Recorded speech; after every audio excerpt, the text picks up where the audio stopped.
We talked a little bit about charity and one of my favorite charities, but today I want to keep you on a happy note, I promise. So you can put your tissues away, I promise.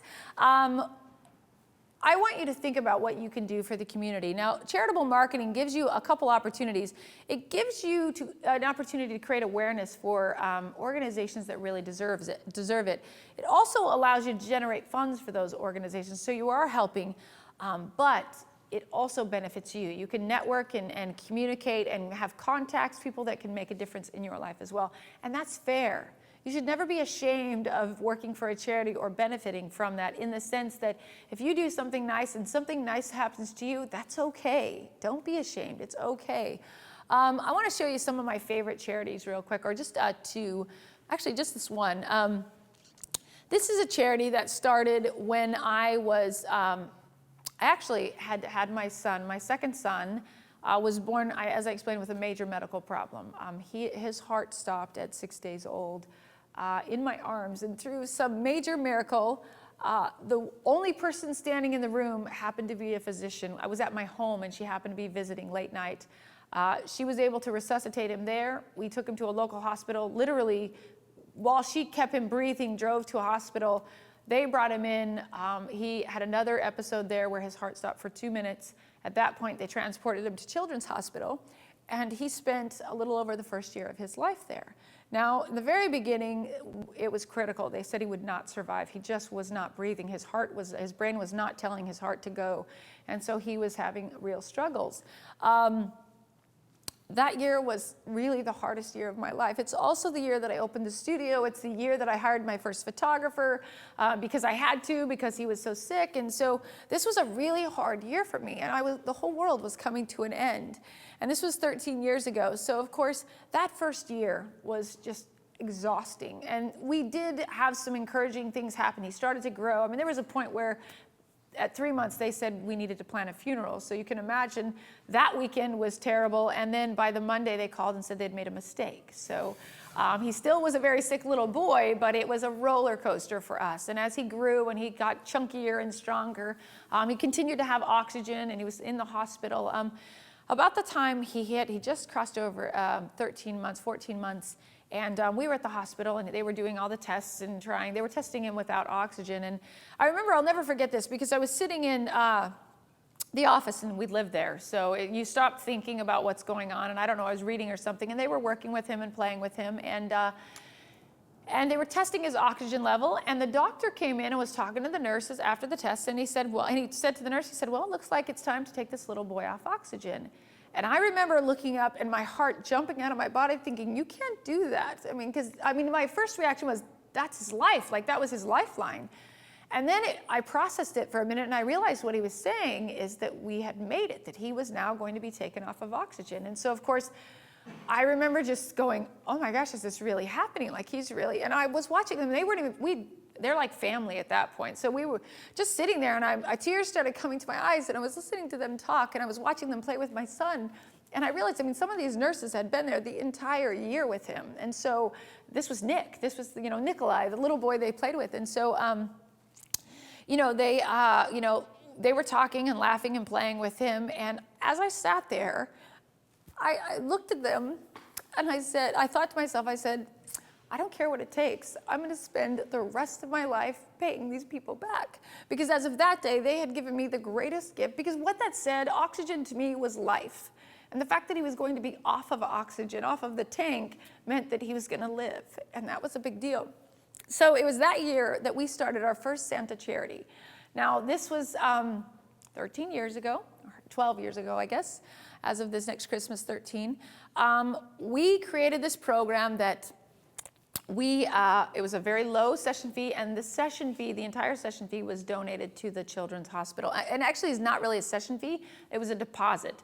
The first package was $100, and they had to put a $50 deposit on the package, and that $50 was donated to the Children's Hospital.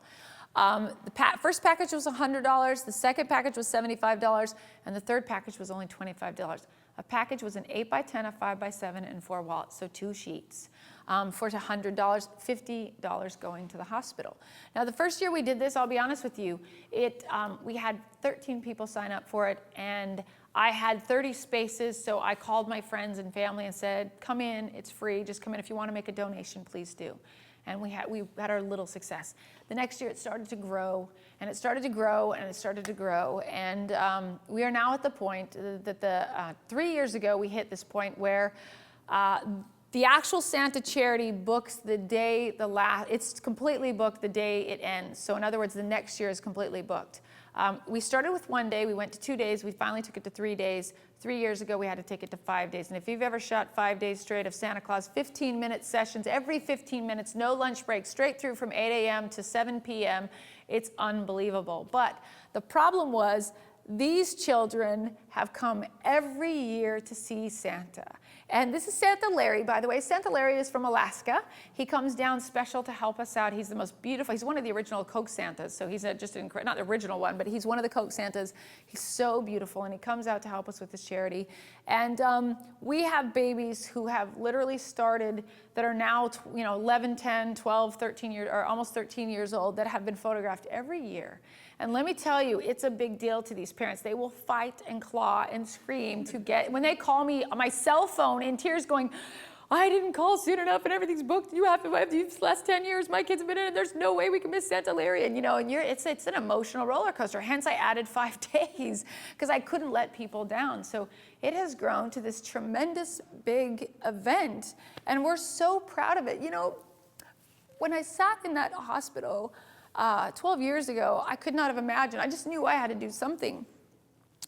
Well, my bookkeeper came to me, and this is one of the largest cash donations we make per year. And she came to me a couple years ago, and she said, Sandy, she said, do you realize that in the last 12 years, you've personally written checks for over $100,000 to charity? And most of it is in this realm here.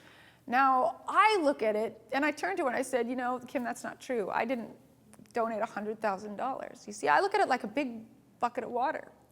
And I don't have $100,000 to give anybody, really. But my clients, hold on. Wheels on the bus go round and round, round. It works. My clients, oh my gosh, it really works. You've just killed all my emotion. I'm ruined. No. My clients, thank you, it does work. My clients believe in what I do so much, it doesn't work very well. They believe in it so much that they're willing to put a drop in that bucket. And every drop matters because 12 years later, we somehow filled the bucket. And that's a really big deal. So I'm going to show you a quick little video of what the Santa charity looks like, just to give you an idea. Are you ready? Oh, are those cookies? Yeah, are you ready to sit down? What do you have in your hand? Is it a toy? Can I give it to Mom to hold? All right, Mom's going to hold the toy. Look right here, and can you say Merry Christmas? Good job. And one more, look right here and say rah. Good job. All right there. Okay, now, can you come stand right over here? Let's find a cool ornament. What would you like to do today? Can you say boo? Good job, very cute. Now can you hang it on the tree? All right, well, let's take a few more pictures. Oh, this one's for him? And then what is it? You're gonna give him a cookie too? Which one are you gonna give Santa? What one would he like? Let's see, you said you wanted Santa to have this one. So if you were gonna have another one, which one would you have? Let's slide you in a little bit. I'll have. Which one? Which one do you think? That one? That one's pretty good. Oh, are you pretending to eat that cookie? You're funny. All right, ready? Well, let's see. All right, hold this cookie. Let's have you hold this one this time then. Okay, now get ready. Watch the bells. Watch the bells. Look right here. Oh my goodness, now look right here and say Merry Christmas. Good. Now, you know what? I think I hear something. What do you hear? I think I hear something else.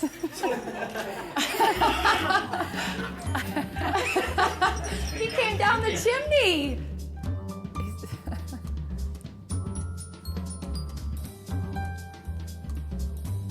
Me? Ready? 1, 2, 3. Oh. just like that. Can you cross your ankles? Ready? Give me 5. Ouch, ouch, ouch. Well, It like is. clones, What's this one? all of us. Who's on that one? Can you point to it? Who is it? Are you ready? Louder? Louder. Oh, are they glowing? How about if I tickle your toes? Ready? Say boom. Oh, can you stay right there? Do you hear something else? Yay!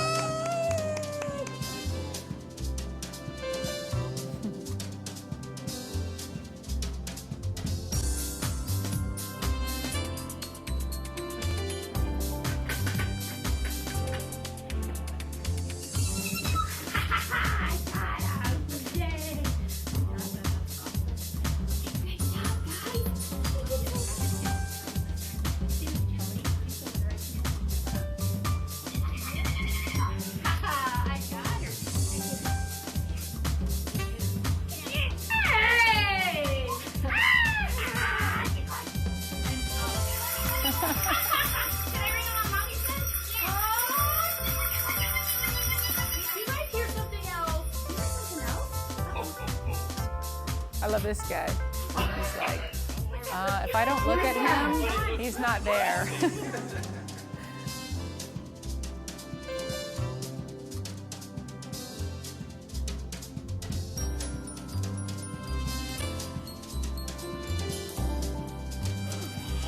Thank you very much. Oh, those are such good hugs. Golly. Merry Christmas and thank you for coming and seeing me.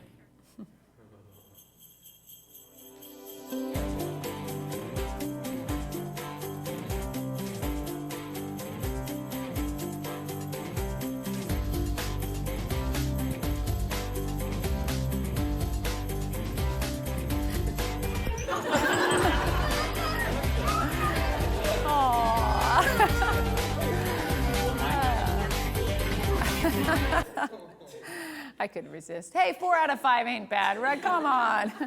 A couple things about that. We always do the child without Santa Claus first so that we get a shot no matter what. We always sneak Santa in that way, so I get a shot with Santa no matter what. And then if it works out, there's, you know, a 1 in 4 that's going to completely freak out and go ballistic. We like that shot too, by the way. That's always a favorite, but that's how we get away with it. That's how we can photograph every 10 minutes if we want to, a full Santa session. We show them about 5 to 8 images, and so we shoot about 10 to 12, and we show them about 5 to 8. We edit very quickly. They see them that day, they order that day, which is not the norm. We actually print them out on paper because we're talking hundreds of people, and it's chaos and fun. But again, with this experience, tiny little dream, tiny little vision, and a big opportunity, so it works. Now, a couple things. This was supposed to be done last year, but because of a second tour we added, I could not get it done. We are actually starting a charitable website.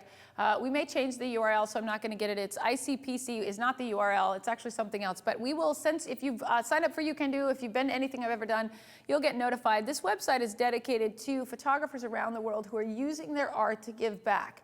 It is just an inspirational site. It's a blog type site where you can go and read. We'll be posting monthly different people doing amazing things and giving back. So we will be asking you for news about local people like yourself and like myself, all the way up to people doing things that are absolutely changing the world. And I'm very excited and proud of this. This is a personal little dream of mine and investment that I would like to make.